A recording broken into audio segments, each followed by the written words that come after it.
Screw it. We're giving the people what they want. So 2 minutes to go in the fourth quarter. The Vikings up and then down and then back again. So it's been a full-on roller coaster of emotion here for the Minnesota Fighting Vikings trying to seal out the Seattle Seahawks. The Vikings have a big decision now as, fourth down. They're in field goal range. Could make it an 8-point game. Or they could go for it. Actually, it looks like they're going to go for it. Oh, onions. Onions, baby. Or are you going to try and get him to jump? No, you're going to go for it. Madison. Oh, I think he got it. Oh. No, they're saying he's down. Oh, man. All right, so I respect it. Oh, boy. All right, so 2 minutes to go. Or a minute 57. Seattle has one timeout, one timeout left. Oh, man. Madison, if you just bounce that off of Ham's ass. So I understand why Zimmer didn't want to kick it there. Dan Bailey's been super up and down last 2 weeks, even though he's hit two this week, and looks like the rain's coming down pretty good. So I get it. I do like the aggressiveness. It basically could have sealed the game there. But also, if Zimmer hadn't chased that 2-point conversion in the third quarter, Vikings could have kicked a field goal, made it a 2-possession game, been up 9. But this is it. This is your defense, your pride and joy against Russell Wilson. Down 5 points, a minute 57, one timeout left. No field goals, no quarter. Let's go. Oh, yeah. Of course, he almost dial in Russell Wilson on a safety on the first play. Of course, he escapes. I mean, if that was Kirk, that's game over. Right.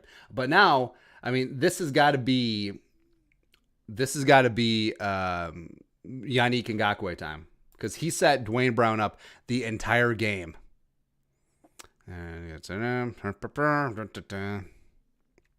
Man, what a full-on roller coaster of emotion, though. Like we said in that. So like we said in the halftime show, 13-0. It's like, don't move, don't breathe, don't do anything. And you knew that Seattle was going to come back. They're too good of a team not to get something together. But so they scored 3 touchdowns. They scored 21 points in like a minute 46. And you're just like, here we go. It's going to be a blowout, and it's unfortunate. Ooh, God, guys get so much time. Whew. All right, so 3rd and 10. Man, Russ is good, though. Man, Russ is good.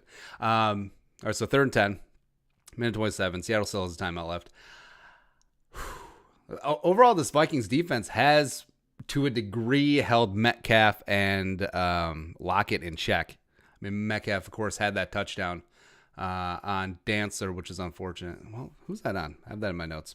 But also, this is a big-time Adam Thielen game. Like, this is a full-on if Thielen would have gotten that first down and that reverse.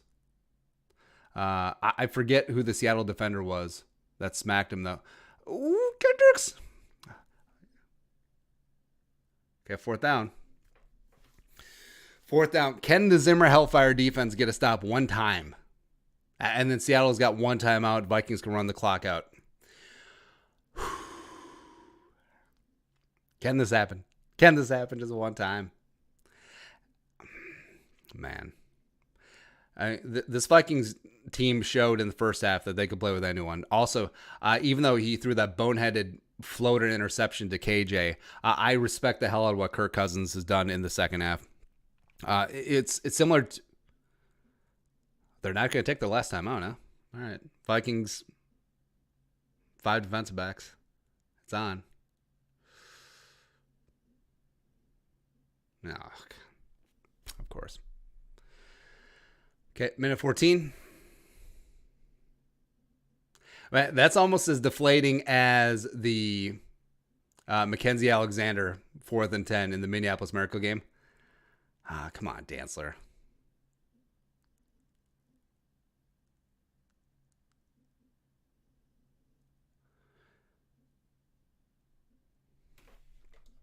Man.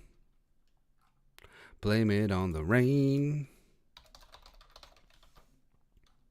Ooh, boy.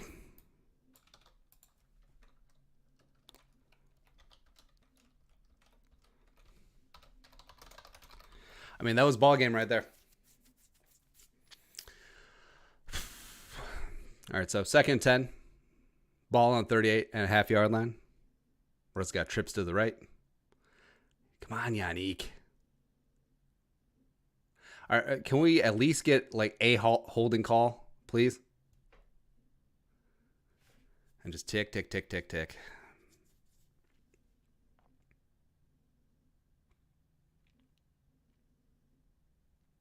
Man, maybe they should have kicked the field goal. Oh, boy.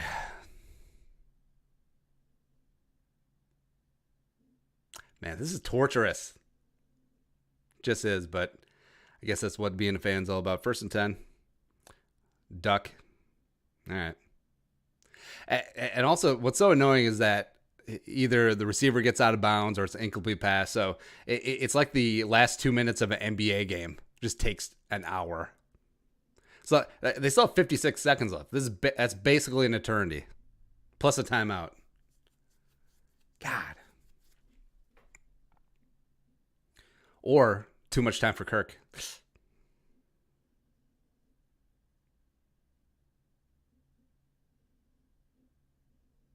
feel like Harrison's... Or how about Anthony Harris makes an appearance this season? One time. 2nd and 10. Another slant. All right, so clock's ticking. Man, so many things. So Thielen could have picked up the first down on 3rd down on the reverse. Could have kicked a field goal. Could have stopped him on 4th and 10. Whole lot of couldas. This is not great. Not feeling great about this one.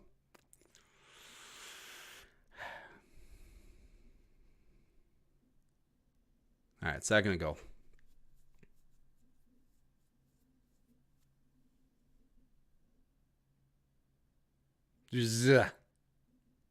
Yeah, that wasn't an answer at all. That was just a drop by Lockett.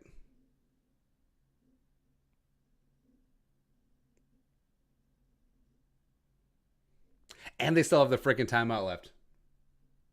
It's almost like the Seahawks have a different game clock. But no, they're just better at managing it. Weird.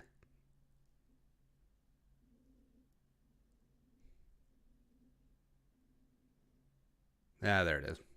All right, too much. Oh, we dropped it. Oh. All right, 3rd and goal, 24 seconds left. Can we please just run at the clock?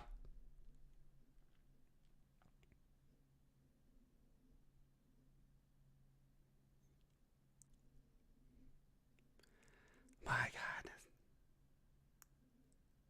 It's almost like that number 14 guy is good. I feel like you should keep a handle on him and like know where he is at all times. I mean, he's like 6'3" and chiseled muscle. Like, how can you miss him?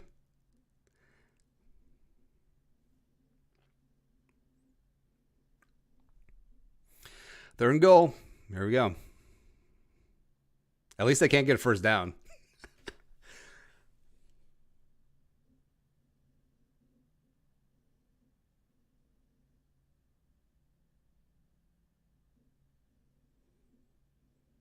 Fourth and goal. It's so weird that the season comes down to one play. It's really fun that we get to share it together, though. And also, if you're watching back on demand, and if you know the outcome. God, it's so funny.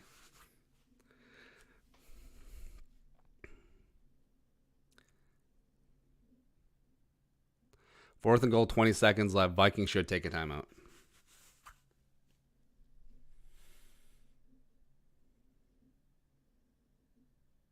Oh, Seattle took the timeout. Hey. All right, so if they score here, we'll say 15 seconds left with 2 timeouts.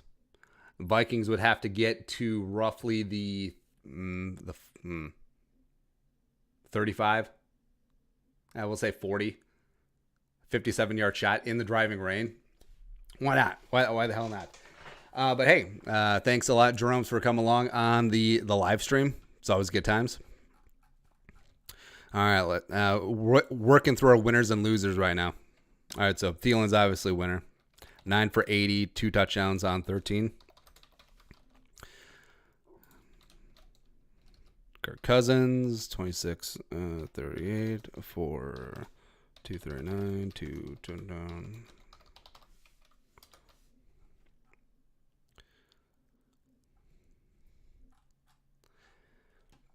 One play basically decides the season.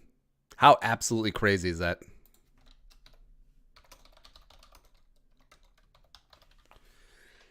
Okay.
Too much time for Kirk.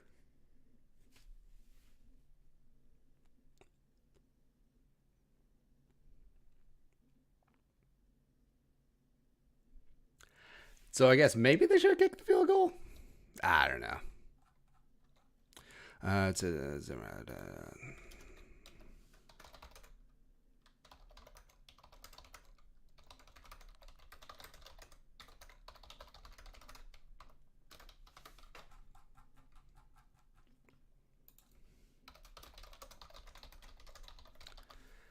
too much time for Kirk.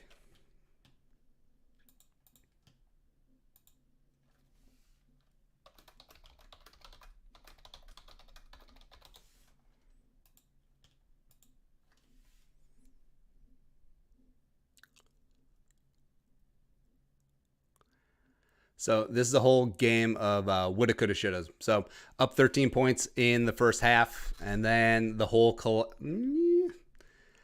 man, you had Seattle on fourth down twice, and they converted or scored both times. Come on, man.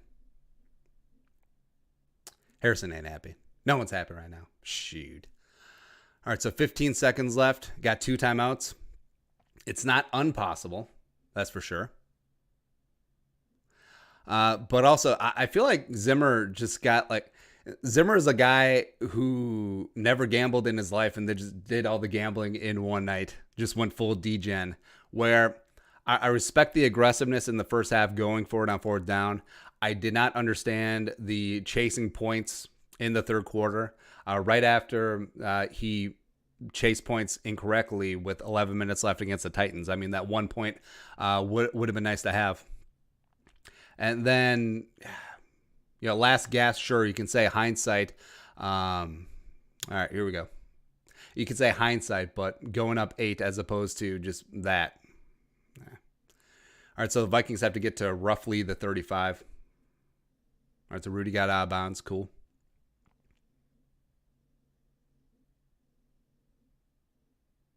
Stupid Russell Wilson and his goodness.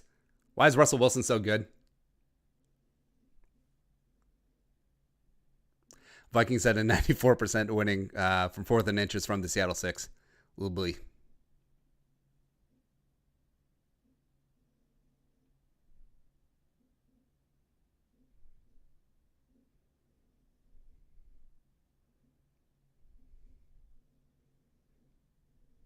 Hey, at least Rudy got his first catch.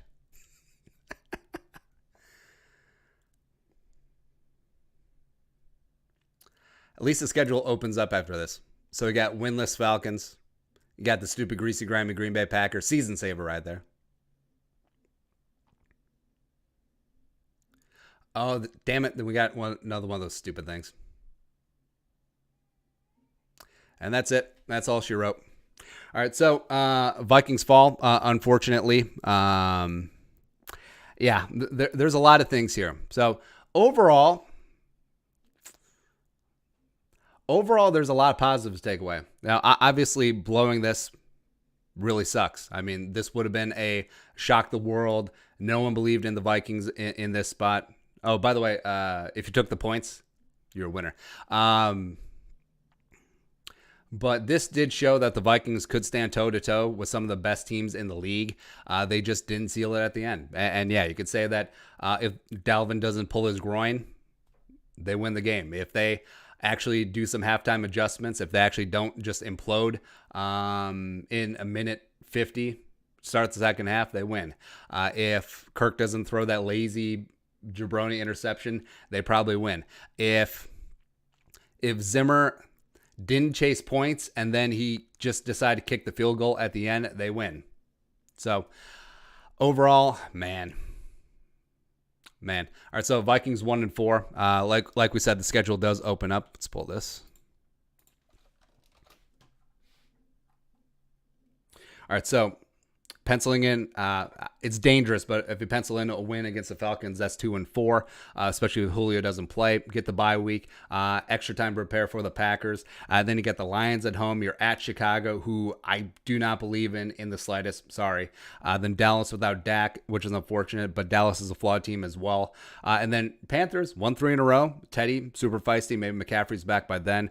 Jaguars are trash. Buccaneers, then you get the Bears again. Saints certainly are not as good as advertised.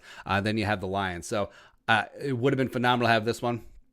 Would have been a season saver. But also it does show that this team is not as terrible as they showed in the first 2 weeks. But this is just like the Titans game. This is one of the woulda, coulda, shouldas, and it's unfortunate, but that definitely shoulda in this one. And the fact that like we said, the Vikings, or like they showed, the Vikings were 94% to win, 4th and inches from the 6.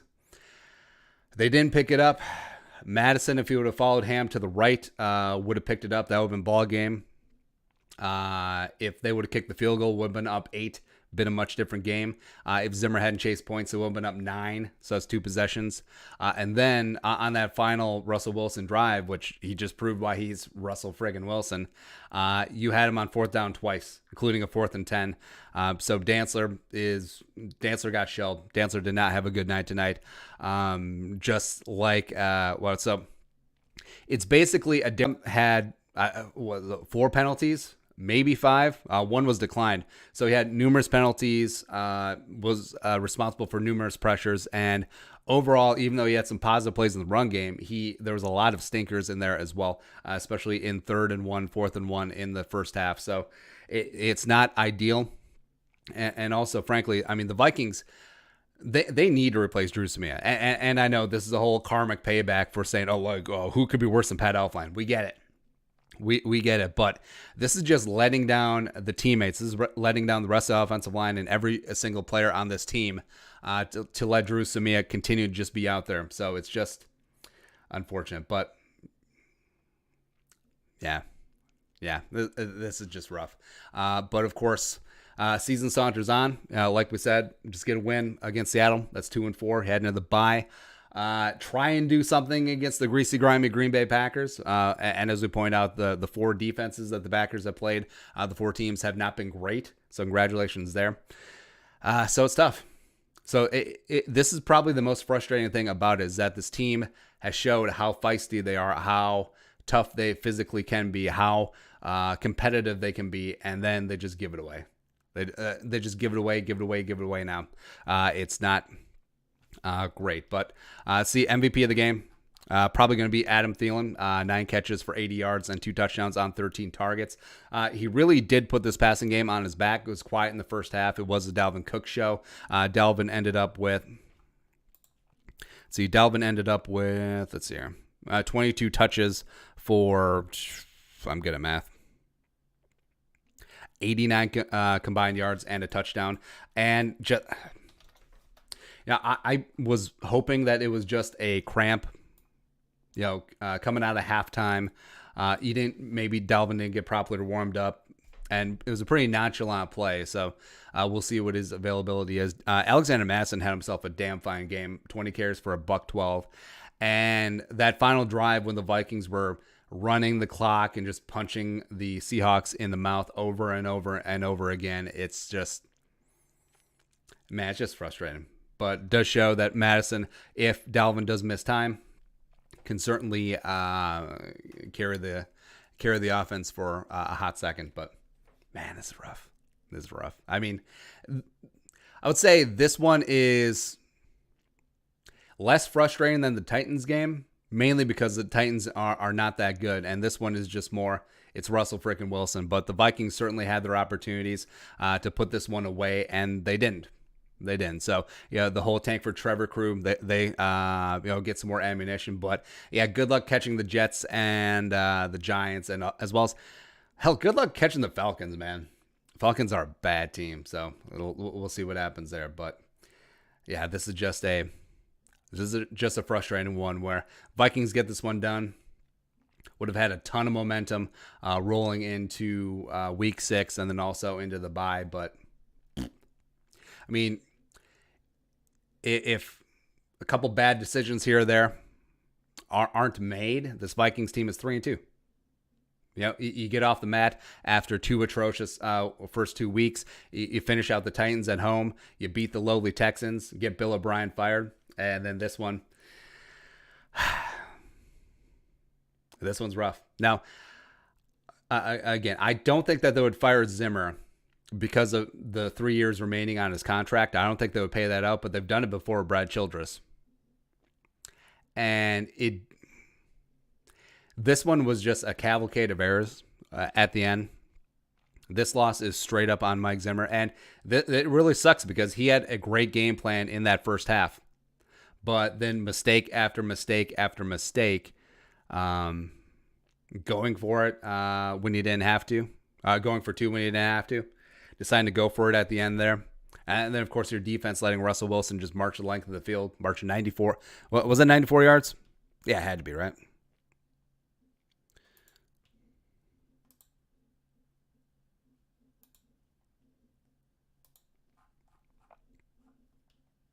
Yeah, 13 plays, 94 yards. So that's just great. That's just great. That's just lovely. But again, is what it is. This is the life of a Vikings fan, and it is a little bit rough. But overall, I do think that Kirk Cousins played well. It's unfortunate that the end of the game is going to cover up that Kirk Cousins actually played really well. Led 2 second half touchdown drives when they needed it. Also covered up Eric Wilson having a phenomenal game. Had that interception as well as had that early sack on Russell. Did give up the touchdown to Disley on the wheel route, but again, what can you do there? 6 tackles, 2 tackles for loss. Man, Wilson played a great game. And I actually think the future at the Vikings linebacker spot should be Wilson and Kendricks, and then they should cut Anthony Barr loose.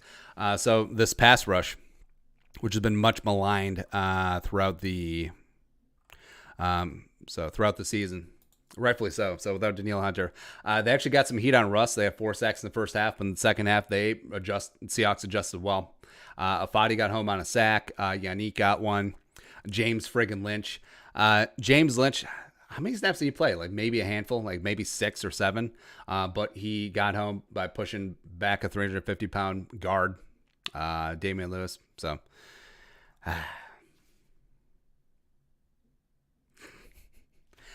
man. This is tough and frustrating. And yes, I squarely put the loss on Mike Zimmer. Like the way that this game was managed at the end, like he was handed the win. Like Pete Carroll was just like, hey, here you go, multiple times. And it's just like, nah, not so much. But man. What it is to be a Vikings fan.